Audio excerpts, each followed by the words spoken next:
The concept of fallen angels is primarily derived from certain biblical passages that describe angels who rebelled against God and were cast out of heaven.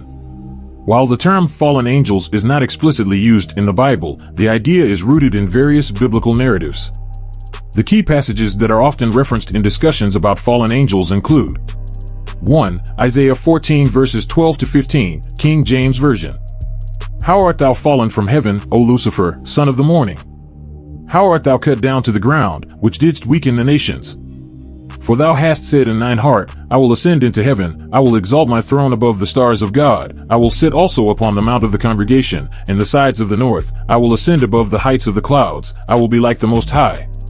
Yet thou shalt be brought down to hell, to the sides of the pit. This passage is often interpreted as describing the fall of a powerful being, traditionally associated with Satan or a rebellious angelic figure. 2. Ezekiel 28 verses 12 to 17, King James Version. This passage is a lamentation against the king of Tyre, but it is also seen by some as having dual significance, referring symbolically to the fall of a heavenly being. Thou sealest up the sum, full of wisdom, and perfect in beauty. Thou hast been in Eden, the garden of God. Thou wast perfect in thy ways from the day that thou wast created, till iniquity was found in thee. 3. Revelation 12 verses 7 to 9, New International Version. Then war broke out in heaven. Michael and his angels fought against the dragon, and the dragon and his angels fought back. But he was not strong enough, and they lost their place in heaven. The great dragon was hurled down, that ancient serpent called the devil, or Satan, who leads the whole world astray. He was hurled to the earth, and his angels with him. This passage in Revelation is often interpreted as a depiction of the ultimate cosmic conflict, resulting in the expulsion of Satan and his followers from heaven.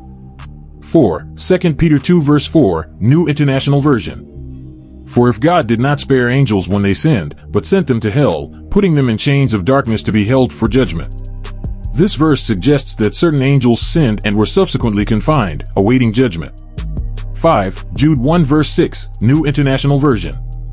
And the angels who did not keep their positions of authority but abandoned their proper dwelling, these he has kept in darkness, bound with everlasting chains for judgment on the great day. Similar to 2 Peter, this verse refers to angels who abandoned their proper roles and are now reserved for judgment. While these passages provide the biblical basis for the concept of fallen angels, it's important to note that interpretations may vary among different religious traditions and denominations.